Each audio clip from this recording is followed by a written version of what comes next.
ಅಲ್ಲ ಇಬ್ರು ಹತ್ಕೊಂಡು ಸೋಷಿಯಲ್ ಮೀಡಿಯಾಕ್ ಬಂದ್ರಲ್ಲ ಅದೆಷ್ಟು ಸರಿ ಅದು ಸರಿನಾ ನೀವು ಮಾಡಿದ್ದು? ನೀನು ಆ ಕಡೆ ಬೈಯೋದು ಇವಳು ಈ ಕಡೆ ಹತ್ಕೊಳ್ಳೋದು ಎಲ್ಲಿ ನೋಡಿದ್ರಲ್ಲ ಏನ್ ಅನ್ಕೊಳಲ್ಲ. ಹೌದು ನಿಜ. ಏನ್ ಅನ್ನಿಸ್ತು ನಿಮ್ಗೆ? ಬಟ್ ನಾನು ಆ ಟೈಮಲ್ಲಿ ನಾನು ಡಿಪ್ರೆಷನ್ಗೆ ಹೋಗಿದ್ದು ನಿಜ. ರಿಯಲ್ ಆಗಿ ಈ ಟೈಮಲ್ಲಿ ನಾನು ಗಂಗಕ್ಕನ ನೆನೆಸ್ಕೋಬೇಕು. ಸೊ ನಿಮ್ಮ ಹತ್ರ ನಾನು ಪರ್ಸ್ನಲಾಗಿ ಮಾತಾಡಿದ್ದೀನಿ ಅಂದ್ಕೊಂಡಿದ್ದೀನಿ. ನಿಮಗೂ ಗೊತ್ತು, ನಾನು ಫೋನ್ ಮಾಡಿದಾಗ ನನಗೆ ಮಾತಾಡೋದಂತಾನೇ ಆಗ್ತಿದ್ದಿಲ್ಲ. ನೀವು ಎಷ್ಟು ಕನ್ವಿನ್ಸ್ ಮಾಡಿದ್ರಿ, ಗಂಗಕ್ಕನೂ ಕನ್ವಿನ್ಸ್ ಮಾಡಿದ್ರು. ನಾನು ಸಾಯ್ತೀನಿ ಹಂಗೆ ಹಿಂಗೆ ಅಂತೆಲ್ಲ ಎಂತೆಂತನೋ ಮೈಂಡ್ ಸೆಟ್ಟಿಗೆಲ್ಲ ಹೋಗ್ಬಿಟ್ಟಿದೆ. ಬಟ್ ಆಮೇಲೆ ಗಂಗಕ್ಕ ಬಂದು ಅವರೊಬ್ಬರೇ ನನ್ನ ಪಾಲಿಗೆ ನಿಂತಿದ್ದು, ಯಾರೂ ನಿಂತಿದ್ದಿರಲ್ಲ. ನನ್ನ ಫೀಲಿಂಗ್ಸ್ನ ಹಾಡ್ಕೊಂಡ್ಬಿಟ್ರು.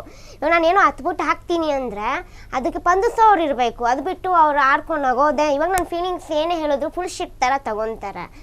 ಸೊ ಆ ಥರ ತಗೊಂಡಿರೋ ನಡುವೆ ನಮ್ಮ ಗಂಗಕ್ಕ ಏನು ಮಾಡಿದ್ರು, ಬಂದು ನಾನು ಇದ್ದೀನಿ ಅಮ್ಮು, ನೀನು ಯಾಕೆ ತಲೆ ಕೆಡಿಸ್ಕೊತೀಯಾ, ನಿಮ್ಮ ಪ್ರೀತಿ ಇಬ್ರು ಒಂದು ಮಾಡೋಕ್ಕಾಗಿಲ್ಲ ಅಂದರೂ ಪರವಾಗಿಲ್ಲ, ಒಟ್ಟಲ್ಲಿ ನಿನ್ನ ಪರವಾಗಿ ನಾನು ಇರ್ತೀನಿ, ನಿನ್ನ ಪರ್ಸ್ನಲ್ ಆಗಿ ನೋಡಿದ್ದೀನಿ, ನೀನು ಆ ಥರ ಅಲ್ಲ.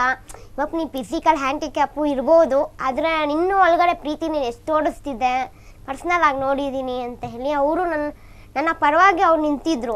ಸೊ ನಿಂತು ಇವನ ಹತ್ರ ಮಾತಾಡಿದ್ರು. ಆ ಟೈಮಲ್ಲಿ ಇವನು ಆ ಥರ ರ್ಯಾಶಾಗಿ ಮಾತಾಡೋದಾಗಲಿ ಒಂಥರ ಮಾತಾಡೋದಾಗಲಿ ಮಾಡ್ತಿದ್ದ. ಸೊ ಅವಾಗ ಎಲ್ಲರೂ ಏನಾಗ ಇನ್ನು ಪರವಾಗಿ ನಿಂತ್ಕೊಳ್ಳೋಬೋದು, ನನ್ನ ಪರವಾಗಿ ನಿಂತ್ಕೊಂಡ್ರು ಕೆಲವೊಬ್ರು. ಯಾಕೆ ಅಂದರೆ ನನ್ನ ನೋಡ್ತಾ ಇದ್ರಲ್ವಾ. ಸೊ ನನ್ನ ಪರವಾಗಿ ನನ್ನ ಪರವಾಗಿ ನಿಂತ್ಕೊಂಡ್ರು. ಆಮೇಲೆ ಹೋಗ್ತಾ ಬ್ರೇಕಪ್ ಆಯಿತು, ನನ್ನ ಪಾಡಿಗೆ ನಾನಿದ್ದೆ. ಬಟ್ ಇವನಿಂದ ನೆನಪಿಂದ ಆಚೆ ಬರೋಕ್ಕಾಗ್ತಿದ್ದಿಲ್ಲ. ಟು ಫ್ಯಾಂಕ್ ಅನ್ಬೇಕಿದ್ರೆ ಬೆಳಗ್ಗೆ ಎಲ್ಲ ಫ್ರೆಂಡ್ಸ್ ಜೊತೆ ಇರ್ತಿದ್ದೆ, ರಾತ್ರಿ ಆದರೆ ನಾನು ಕರೆಕ್ಟಾಗಿ ನಿದ್ದೆ ಮಾಡ್ತಿದ್ದಿಲ್ಲ, ಕರೆಕ್ಟಾಗಿ ನಾನು ಇರ್ತಿದ್ದಿಲ್ಲ. ಇವ್ನ ನೆನಪಲ್ಲಿ ನಾನು ಮೆಂಟಲಿ ಡಿಸ್ಟರ್ಬ್ ಆಗ್ತಿದೆ. ಸೊ ಎಲ್ಲರೂ ನನಗೆ ಹೇಳ್ತಾಯಿದ್ರು, ಅವನೇ ಬಿಟ್ಟು ಖುಷಿಯಾಗಿ ಜಾಲಿಯಾಗಿ ಫ್ರೆಂಡ್ಸ್ ಜೊತೆ ತಿರುಗಾಡ್ಕೊಂಡು ನೀನು ಕೆಟ್ಟದಾಗೆಲ್ಲ ಬೈಕೊಂಡು ಓಡಾಡ್ತಿದ್ದಾನೆ, ಇವ್ರ ಜೊತೆ ಇದ್ದಾನೆ, ನಿನಗೇನು, ನೀನು ನಮ್ಮ ಜೊತೆ ಇದೆಯಾ ಹೀರೋ, ನೀನು ಯಾಕೆ ರಾತ್ರಿ ಅಳ್ತೀಯ, ಆ ಥರ ಐತೆ. ಬಟ್ ನಾನು ಟ್ರೂ ಲವ್ ಮಾಡಿರೋರು ಯಾವತ್ತೂ ಖುಷಿಯಾಗಿರೋಕ್ಕೆ ಸಾಧ್ಯನೇ ಇಲ್ಲ. ಅದೆಂಥ ಫ್ರೆಂಡ್ಸ್ ಜೊತೆ ಇದ್ರೂ ಅಷ್ಟೇ, ಇಲ್ಲ ಒಬ್ಬರೇ ಇದ್ರೂ ಅಷ್ಟೇ, ಇರೋಕ್ಕೆ ಸಾಧ್ಯನೇ ಇಲ್ಲ. ಅದೇ ಫೇಕ್ ಲವ್ ಮಾಡಿರೋರು ರಾತ್ರಿ ಕಣ್ಣಲ್ಲಿ ನೀರು ಕೂಡ ಬರೋಲ್ಲ, ನೆನಪೇ ಬರೋಲ್ಲ ಅವರಿಗೆ. ಸೊ ನನ್ನ ವಿಷಯದಲ್ಲಿ ನಾನು ಟ್ರೂ ಲವ್ ಮಾಡಿದೆ. ಬಟ್ ಇವನ ವಿಷಯದಲ್ಲಿ ಇವನು ಬೇರೆಯವ್ರ ಮಾತು ಕೇಳ್ಕೊಂಡು ಎಲ್ಲಿಂದನೋ ಡೈವರ್ಟ್ ಆದ. ಬಟ್ ತಪ್ಪು ನಂದು ಇದೆ. ನಾನು ಬೇರೆಯವ್ರ ಮಾತು ಕೇಳೋಕ್ಕಿಂತ ಜಾಸ್ತಿ ಅವನಿಗೆ ಇಷ್ಟ ಆಗದಿರೋ ಕೆಲಸಗಳೇ ಜಾಸ್ತಿ ಮಾಡಿದ್ದೀನಿ. ಇನ್ನು ಮುತ್ತು, ಇವಾಗ ಯಾವುದೇ ಹುಡುಗ ಲವ್ ಮಾಡ್ಬೇಕಂದ್ರೂ ಹುಡುಗಿ ಸಖತ್ತಾಗಿರ್ಬೇಕು, ನೋಡೋದಕ್ಕೆ ತುಂಬ ಚೆನ್ನಾಗಿರ್ಬೇಕು ಅಂತಿದೆ. ಬಟ್ ಕಿಪ್ಪಿ ಸ್ಟ್ರಾಂಗ್ ಇದ್ದಾಳೆ, ಬೋಲ್ಡ್ ಇದ್ದಾಳೆ. ಬಟ್ ಈಗ ಅವಳು ಹೇಳ್ಕೊಂಡಂಗೆ ಇವಾಗ ಎಲ್ಲ ಹೆಣ್ಮಕ್ಳ ಥರ ನಾರ್ಮಲ್ ಹುಡುಗಿ ಅಲ್ಲ. ಬಟ್ ಆದರೂ ಹೇಗೆ ಇಷ್ಟ ಆದ್ಲು ನಿನಗೆ? ಅಕ್ಕ, ಪ್ರೀತಿ ಮಾಡಬೇಕಾದ್ರೆ ಏನು ನಮಗೆ ಅವರು ಸೌಂದರ್ಯ ನಮ್ಗೆ ಮುಖ್ಯ ಆಗಲ್ಲ, ಏನಿದೆ ಒಳ್ಳೆ ಮನಸ್ಸು ಮುಖ್ಯ ಆಗುತ್ತೆ. ಬಟ್ ನಮ್ಮ ಮನಸ್ಸಲ್ಲಿ ಆ ಥರ ಇಲ್ಲ, ನಂಗೆ ಇಂಥ ಹುಡುಗಿನೇ ಬೇಕು, ಚೆನ್ನಾಗಿರೋ ಹುಡುಗಿನೇ ಬೇಕು, ನಂಗೆ ಆ ಥರ ಬೇಕಾಗಿಲ್ಲ. ನಮಗೇನು ಗೊತ್ತಾ, ನಮ್ಮನ್ನು ನೋಡ್ಕೊಂಡಿಲ್ಲದಂದ್ರೂ ಪರವಾಗಿಲ್ಲ, ಬಟ್ ಅವ್ರು ಹೇಗೆ ಇದ್ದರೂ ನಮಗೆ ಅವ್ರ ಮನಸ್ಸು ಇಷ್ಟ ಆಗುತ್ತಲ್ಲ, ಅದು ನಂಗೆ ತುಂಬ ಇಷ್ಟ ಆಗುತ್ತೆ. ಒಳ್ಳೆ ಮನಸ್ಸು ತುಂಬ ಇಷ್ಟ ಆಗುತ್ತೆ. ಅವ್ರ ಕುರುಡಿನೇ ಆಗಿರಲಿ, ಕುಂಟಿನೇ ಆಗಿರಲಿ, ಅದು ಯಾರೇ ಆಗಿರಲಿ, ಬಟ್ ನಂಗೆ ಒಳ್ಳೆ ಮನಸ್ಸು ಇಷ್ಟ ಆಗುತ್ತೆ. ಈಗ ಸ್ಟಾರ್ಟಿಂಗ್ ನೀನು ಅವಳಿಗೆ ಪ್ರಪೋಸ್ ಮಾಡ್ಬೇಕು, ಕಿಪ್ಪಿಗೆ ಪ್ರಪೋಸ್ ಮಾಡಬೇಕಾದ್ರೆ ಏನಂತ ಪ್ರಪೋಸ್ ಮಾಡಿದೆ? ಫಸ್ಟ್ ಸ್ಟಾರ್ಟಿಂಗ್ ಅಂದರೆ ನಾನು ಸಪೋರ್ಟಾಗಿ ನಿಂತ್ಕೋತೀನಿ, ನಿಂಗೆ ನಿನ್ನ ತಲೆ ಕೆಟ್ಟು ಫಸ್ಟ್ ಸ್ಟಾರ್ಟಿಂಗ್ ಟ್ರೋಲ್ ಆಗಿದ್ದವರು. ಆ ಟೈಮಲ್ಲಿ ನಾನು ಅವ್ರಿಗೆ ಮೆಸೇಜ್ ಹಾಕಿದ್ದು, ಒಂದು ಮೆನ್ಷನ್ ಮಾಡಿದೆ. ಆ ಟೈಮಲ್ಲಿ ನಾನು ನಿಂಗೆ ಸಪೋರ್ಟ್ ಮಾಡ್ತೀನಿ, ನೀನು ತಲೆ ಕೆಡಿಸ್ಕೋಬೇಡ ಅಂತ ಹೇಳಿದ್ದೆ ಅಷ್ಟೇ. ಆಮೇಲೆ ನಂಬರ್ ಇಸ್ಕೊಂಡು ಬಿಟ್ಟವನೆ ಅಂದ್ರೆ ಅವನು ಏನಂತ ಪ್ರಪೋಸ್ ಮಾಡಿದ ಅಂದ್ರೆ ನನಗೆ ಇವಾಗೂ ಕೂಡ ನೆನಪಿದೆ.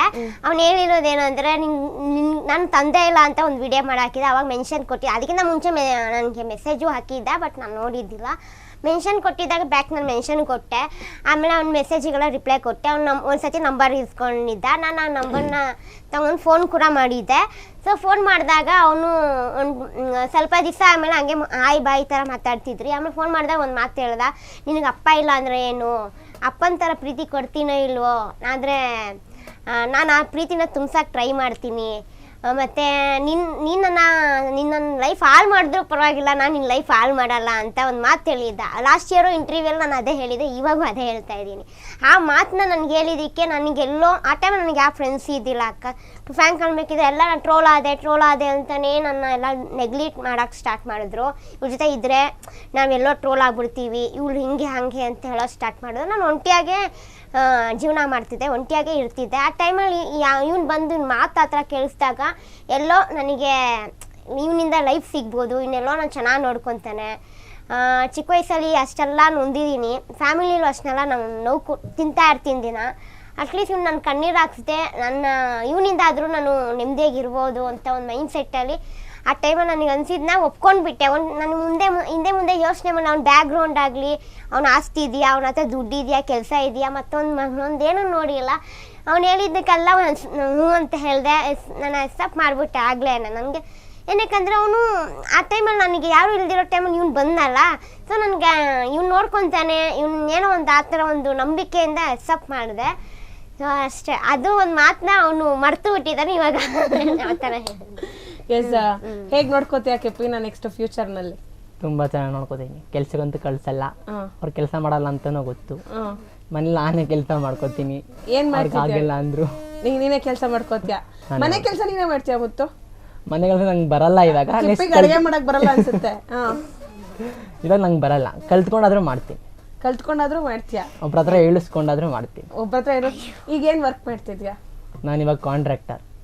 ಏನ್ contract? Building contract? Construction of building. Okay. ಎಷ್ಟನೇ ಕ್ಲಾಸ್ ತನಕ ಓದಿದ್ಯಾ? ಯಾಕೆ ಡ್ರಾಪ್ ಔಟ್ ಮಾಡಿಬಿಟ್ಟೆ ಸ್ಕೂಲ್ನ, ಕಾಲೇಜ್? ಆ ಟೈಮಲ್ಲಿ ನಂಗೆ ಇಂಟ್ರೆಸ್ಟ್ ಬಂದಿಲ್ಲ, ಅಂದ್ರೆ ಬೇರೆ ಕಡೆ ಇಂಟ್ರೆಸ್ಟ್ ಇತ್ತು. ನಾಟ್ ಇಂಟ್ರೆಸ್ಟೆಡ್ ಆ ಟೈಮಲ್ಲಿ ನನಗೆ. ಅಂದರೆ ಬೇರೆ ಕಡೆ ಫ್ರೆಂಡ್ಸ್ ಜೊತೆ ಹೋಗ್ಬೇಕು, ಹಿಂಗೆ ಆಗಬೇಕು, ಅವ್ರ ಜೊತೆ ಇರಬೇಕು ಏನೇನೋ ಇತ್ತು. ಬಟ್ ಆ ಟೈಮಲ್ಲಿ ಇಂಟ್ರೆಸ್ಟ್ ಇಲ್ಲ ಅಂದಮೇಲೆ ಬಿಟ್ಬಿಟ್ಟೆ. ನಾನು ಕಾಲೇಜ್ ಡ್ರಾಪ್ ಔಟ್ ಬಿಟ್ಬಿಟ್ಟೆ. ಅದಾದ್ಮೇಲೆ ಕಿಪ್ಪಿ ರೀಲ್ಸ್ ಎಲ್ಲ ಯಾವಾಗಿಂದ ನೋಡಕ್ ಶುರು ಮಾಡಿದ್ ನೀನು? ಕಿಪ್ಪಿ ರೀಲ್ಸ್ನೆಲ್ಲ ಅವ್ರು ಸ್ಟಾರ್ಟಿಂಗ್ ಆವಾಗಲೇ ಒಂದು 1.5 years ಅಂದ್ರೆ ಟ್ರೋಲ್ ಆಗ್ತಾ ಇದ್ನಲ್ಲ, ಸ್ಟಾರ್ಟಿಂಗ್ ಟ್ರೋಲ್ ಆಗಿದ್ದವರು ಆ ಟೈಮಲ್ಲಿ ನೋಡ್ತಾ ಇದ್ದೆ. ಆಮೇಲೆ ಅಪ್ಪ ಇಲ್ಲ ಅಂತ ಒಂದು ವಿಡಿಯೋ ಮಾಡಿ ಹಾಕಿದ, ಅದು ನನ್ನ ಪ್ರೊಫೈಲ್ ಅಲ್ಲಿ ಇಲ್ಲ. ಈಗ ಯಾರು ಟ್ರೋಲರ್ಸ್ ಹತ್ರನೂ ಇಲ್ಲ, ಇವನ ಹತ್ರ ಇರ್ಬೋದು ಅನ್ಸುತ್ತಾ ಗೊತ್ತಿಲ್ಲ. ಇವಾಗ್ಲೂ ಇದೆ ಅದು ವಿಡಿಯೋ. ಅದು ನನ್ನ ಮನೇಲಿ ಸ್ವಲ್ಪ ಪ್ರಾಬ್ಲಮ್ ಆಯ್ತು ಅಂತ ನಾನು ಡಿಲೀಟ್ ಮಾಡಿದೆ. ಸೊ ಅದನ್ನ ಅವಾಗ ಇವನು ನನಗೆ ಅಂದ್ರೆ ಸ್ಟಾರ್ಟಿಂಗ್ ನನಗೆ ನಾನು ಆಡ್ಕೊಂಡು ಹೋಗೋದು ಅಂತದೆಲ್ಲ ವೀಡಿಯೋಸ್ ಎಲ್ಲ ಮಾಡಿದ್ದೆ. ಆ ಟೈಮಲ್ಲಿ ನನಗೆ ಕಮೆಂಟ್ ಆಗ್ತಿದ್ದೆ, ಬಟ್ ನಾನು ನೆಗ್ಲೆಕ್ಟ್ ಮಾಡ್ತಿದ್ದೆ, ನನ್ನ ಹತ್ರ ಇಂಟ್ರೆಸ್ಟ್ ಕೊಡ್ತಿದ್ದಿಲ್ಲ. ಸೊ ಇವ್ನು ಅದೊಂದು ವಿಡಿಯೋನ ಮೆನ್ಷನ್ ಮಾಡಿದಾಗಲೇ ನನಗೆ ಇವನೊಬ್ಬ ಇದ್ದಾನೆ ಅಂತ ಗೊತ್ತಾಗಿದ್ದು. ನಾನು ಈಗ ಯೂಶುವಲಿ ಅಪ್ಪನ ಪ್ರೀತಿ ಇಲ್ದಿರೋರು ಹುಡುಗನಲ್ಲಿ ಅಪ್ಪನ ಪ್ರೀತಿನ ಹುಡುಕ್ತಾರೆ. ಸೊ ನಿನಗೆ ಅಪ್ಪನ ಪ್ರೀತಿ ಮುತ್ತು ಕಡೆಯಿಂದ ಸಿಕ್ತಿದೆ, ಸಿಗ್ಲಿ ಅಂತ. ಇವಾಗ ಅಷ್ಟು ಪ್ರೀತಿ ಇಲ್ಲ ಕೊಡ್ತಿದ್ದಾನೆ. ಬಟ್ ಏನಾಯ್ತು, ಜಗಳ ಬಂದಾಗ ಅವನು ನನಗೆ ಒಂದೊಂದು ಅವನು ಸತಿ ತುಂಬಾ ಕೋಪ ಮಾಡ್ಕೊಂತಾನೆ.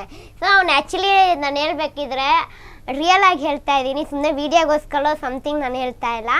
ರಿಯಲ್ ಆಗಿ ನನ್ನ ಸಹಿಸ್ಕೊಂಡಿದ್ದಾನಂದ್ರೆ ಅವ್ನು ನಿಜವಾಗೂ ಗ್ರೇಟ್.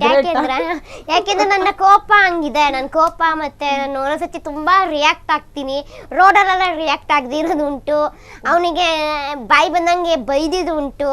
ಒಂಥರ ಆಗ ಚೈಟ್ ತರ ರಿಯಾಕ್ಟ್ ಆಗ್ಬಿಡ್ತೀನಿ. ಸೊ ಅದನ್ನೆಲ್ಲ ಅವನು ತಡ್ಕೊಂಡು ನನ್ನ ಹತ್ರ ಇರ್ತಾನಲ್ವಾ, ತುಂಬಾ ತಾಳ್ಮೆ ಅವನಲ್ಲಿ ಜಾಸ್ತಿ ಇದೆ.